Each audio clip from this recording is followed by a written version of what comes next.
am Mega Random 42, your favorite YouTube harpy from the temporary studio in my home state of Colorado. So I apologize for the horrible lighting and nothing cool in the background. I did manage to bring the guitar anyway, so at least that's the one cool thing in the background. But yeah, we got to talk about some more She-Ra news today. They just are at it again. They won't stop. Let me go over. Oh Lord, this is going to be. It's like they can't accept failure. It's like they can't accept failure. And here we go. It's up to a 68% audience score, and we know that the audience has been out in groves, that DreamWorks has been allegedly hiring a lot of people to falsely inflate the score by giving a bunch of 5-star reviews. Please see my fake 5-star review video. And we know that the critic score has not budged. They only allowed 13 people, and initially I think it was 11, to review this show. So, let's take a look and see if there's any more of these sort of, oh, holy crap, there's a lot more of these sort of fake bot ratings. Let me guess, November 2018, of course. And, they might be real people. They might be bots. Who knows? They might very well be. But when they say November 2018, they're probably somebody.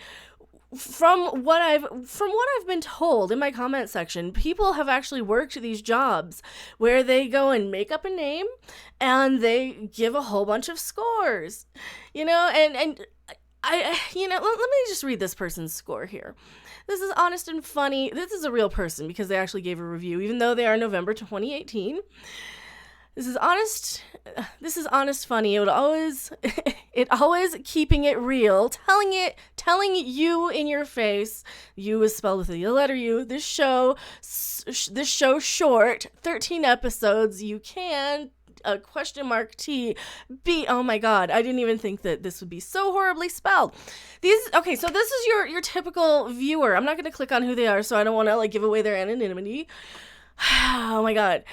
It feel like a show while I was watching it. Really, this show is really funny. I was laughing all the way through, especially the car scene, laughing all the way through. Was there a car scene in She-Ra? I have no idea. See, this person, at least they gave a real review. They're also November 19th, 2018. There's no feminism in She-Ra. There's no example for our daughters or contra-narrative for our sons that shows the depth, intelligence, and strength of women in the face of a grave and difficult world. There's only the empty ego of thoughtless mall rats stumbling away from greatness and into the warm embrace of the nearest Walmart toy aisle. So, just this first page alone kind of is enough of a sample for me to kind of go on by this horribly misspelled, poor grammar. This is some of the worst grammar I've ever seen, giving it a 5-star review, to a very thoughtful, in-depth review, giving it a 0.5 star. And and I like this one. The background animation is very nice. Catcher's probably the only character worthwhile in this whole stupid show. However, all the good guys are airheads, and She-Ra is wearing bicycle shorts. She is. So anyway, they're at it again with a whole bunch of these falsely inflated scores. I'm assuming they're all November 2018, probably November 19th. And is it a fair assessment to think this is about 60%? I don't think so. I think my personal opinion is that the critic score should be about a 60%, because some critics are going to like this, and some critics who only say, yes, the show's diverse, really need to be removed from being allowed to criticize anything, at least professionally. If you're going to give that as your opinion on your vlog, whatever, that's fine. But if you're being held as the critic score on Rotten Tomatoes, that's where I have a problem. With a lot of these fake 1-star or 5-star reviews, rather. A lot of these just kind of bot reviews or people who are hired to do this. And trust me, there are many people have told me in the comment section and in personal situations, people I know in real life, not people on the internet, people I have seen and met face to face, have said they have been hired to do these sort of jobs where they have to give basically fake scores. And they do this to kind of sway the vote one way or another on these shows, because everybody is in this voting mentality.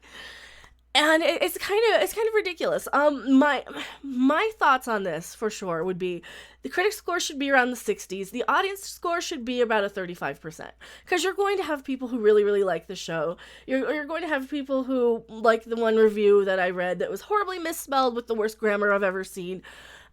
Really love the show, and that's fine. You know, people can like the show for whatever reason. I like a lot of stupid stuff too. I watch Ghost Adventures as a guilty pleasure because it's hilarious. Not because I believe a word they say in it, but because it's kind of hilarious to me. And here's the thing though, when you go around just blindly looking at Rotten Tomatoes scores, like I do too. Sometimes I will go in and just kind of click what the percentage is. Just go and look up something like, oh, what movies are opening this week? Oh, it's getting about a 60%. Maybe it's good. Maybe it's not. It's getting a 90. This means it's a really good movie. That most people do that. Most people just kind of glance at whatever the percentage is.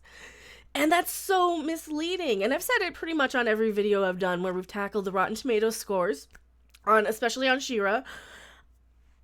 When we kind of just glance at these, and it's fine to do that. I've been guilty of it too.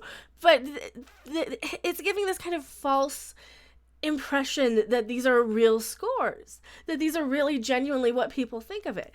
And I always say, I always tell people who ask me in my live streams, who do we trust? Who do we look to? When the critics, like the high tier critics, basically are shilling for the companies, because 90% of the time they're owned by the companies who make the movies and the shows and all these things. You look to the small YouTube channels, you look to the people under 100,000 subscribers, you look to the people who don't have a lot of advertising and endorsement sort of deals on their channel. You look to see who they're partnered with. You know, if you look at somebody like Nerdist, who is owned by basically a company that owns AMC theaters, guess what? Giving movies in especially partnered with AMC theaters, giving those movies benefits them. They're not going to go talk crap about their parent company. So when you see that sort of thing, you kind of know what you're getting. And when you look to these smaller channels or talk to your friends, what do they think about it? Look on Twitter to, you know, somebody who follows like 50 people you follow. And I'm not talking blue checkmark people. I'm talking people, you know, normal people. They're the viewers, the audience members, people you talk to in chat rooms, people you talk to on Twitter, the actual real people, not the blue check marks who are they're trying to sell you something. And sometimes they're not. Sometimes they're actually there legitimately interacting with their fans and audiences, and sometimes they really shouldn't be. We all have seen the case of a lot of the Star Wars blue check mark people. These, you know, when you really have to kind of use your own judgment on these things and know who to trust, and kind of just take a look for something. Look at the trailer. I am a huge advocate of, if the trailer looks like it's going to be garbage, the show's probably going to be garbage. You don't have to waste your time sitting there watching something for 10 to 15 to 20 minutes or, you know, 3 hours. Don't spend 3 hours of your life watching something just to decide whether it's good or not. You know your tastes. You guys are smarter than I think the critics give you guys credit for. And a lot of the people out there, the blue check marks, a lot of the people on the internet, they don't realize that you guys are smarter than they give you credit for. You can tell by a trailer if something's good or not. Seriously, I mean, sometimes you can't. Sometimes you'll look, especially me, I looked at the Last Jedi trailer. It looked amazing. Movie wasn't so amazing, now was it? But the trailer was awesome, and the hype was awesome for it, and that's kind of the biggest piece of advice I can give you guys when we're looking at Rotten Tomatoes scores is, what do critics you trust say? You know, what do the small tier critics say? What do the YouTubers you watch say? Because a lot of the times the YouTubers you watch will watch a lot of the same stuff you watch, and that's why you're watching us anyway on YouTube. But anyway, hopefully this video wasn't super rambly. Hopefully the lighting is not terrible and the echo isn't so bad. I don't think the echo's too bad. But I will hopefully have much better internet and a much better studio by the end of the week sometime. Thank you guys so much for watching, and I will see you guys on the next video or live stream. Bye!